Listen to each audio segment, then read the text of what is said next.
اعلان کیے. محترم حضرات، موجودہ وقت میں منشیات کی بہت زیادہ قسم ایجاد ہو گئی ہے. افراد کے خبروں کے مطابق دنیا میں تقریباً 1000 منشیات کی قسمیں پائی جا رہی ہے. افراد کے مطابق دنیا میں 1000 منشیات کی قسمیں پائی جا رہی ہے.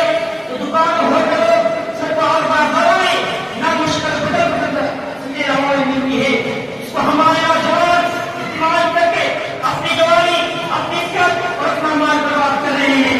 لہٰذا تمام جو نشہور ہو حرام اور ناجائز مانی جائے گی، چاہے بچہ ہو، افیل ہو، بھنگ ہو، گل ہو، راجا ہو، سگریٹ ہو، گھڑی ہو، کتا ہو، اس کا نام اور کوئی بھی ہو.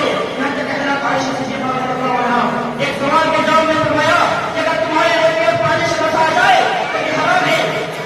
معلوم ہے کہ نام اور جس کا اعتبار نہیں ہوگا بلکہ نشہور کی کا اعتبار ہوگا. اس کے نبی کریم صلی اللہ علیہ وسلم کا قول ہے کل مشکل حرام وما اکبر تقیہ فقالیہ حرام.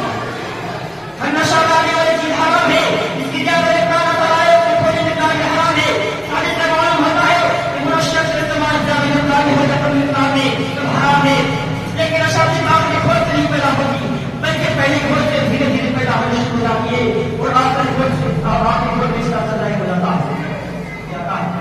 اس کا مثال یہ ہے جیسے کہ ہم کھانا کھاتے ہیں تو پہلے لگنے سے دھیرے دھیرے پیٹ بھرنا شروع ہو جاتا ہے اور آخر منہ میں سے پیٹ بھر جاتا ہے. اس طرح ہوتا آئیے دیکھتے ہیں کہ منشیات حرام کیوں ہے.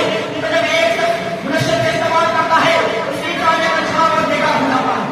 چنانچہ جو ایسا حرکت کر رہتا ہے اس کی جانوں کو جرمال کے طرف سے پیسے سکھا دیتی ہے. مثال کے طور پر شراب پینے سے بھی بری مثال کے طور پر شراب پینے سے بھی بریت کے نوجوان استعمال کرتا ہے مگر اپنی غلطی کو محسوس نہیں کرتا. خاص کے سامنے اس کے ماں باپ کو نہ ہو. اسی طرح ہمارے جھگڑے اور مار پیٹ ہوتے رہتے ہیں جب تک ایسے کی حالت میں زندگی میں رہتا ہے. اور اپنے لوگ ایسا کو مدد ملے چلو آپ بیان کر دیجیے. حضرت عثمان بن عفان رضی اللہ عنہ بیان کرتے ہیں کہ اے لوگوں شراب پوچھو چونکہ عمر خواہی یعنی تمام برائے بچے تھے. تم میں سے پہلے لوگوں میں ایک شخص بہت مالا ہوتا تھا. وہ لوگ بچے رکھنا کرتا تھا. ایک بدکردار عورت اس پر عاشق ہو گئی. صرف ایک لونے کو بھیجا کھا کے جاؤ. سامنے سے کہا کہ گائے کے بارے میں آپ کو ضرورت ہے میرے ساتھ ضرور. وہ آدمی عورت کے ساتھ چلا گیا. وہ عورت کو سامنے کو لے کر گھر میں داخل ہوا. جب آدمی اندر آ گیا تو دروازہ بند کر دیا. جیسے ایسا اندر جاتا دروازہ بند کر کے جاتا. آخر میں ایسے کمرے میں داخل ہوا جہاں پر ایک خوبصورت چھوٹی اور جنگل عورت بیٹھی ہوئی تھی. اس کے پاس ایک ساتھ کے بڑے سے بوتل رکھی ہوئی تھی اور ایک لڑکا کھڑا تھا. عورت کہنے لگی اللہ کی قسم میں نے تجھے کسی گواہی کو بلا کے نہیں بلایا بلکہ میں نے تجھے اس لیے بلایا کہ تم میرے ساتھ بدکاری کرو، میرے بچے کو قتل کر دو، شراب پیو. تینوں میں سے تمہیں ایک کام کرنا ہے. جائز سی بات ہے تینوں کام حرام اور ناجائز ہے. تینوں کاموں میں سے ہر ایک کام جس کا وقت خلاف تھا لیکن مشہور تھا. شراب پینا آسان سمجھا اور شراب پینے پر راضی ہو گیا.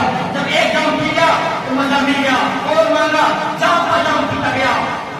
جب نشہ چڑھ گیا عورت کے کہنے سے عورت سے زنا کیا اور بچے ختم کر گیا. حضرت عثمان بن عفان رضی اللہ عنہ کو بیان کرنے کے بعد فرماتے ہیں ایمان اور شراب ایک جگہ نہیں ہو سکتا.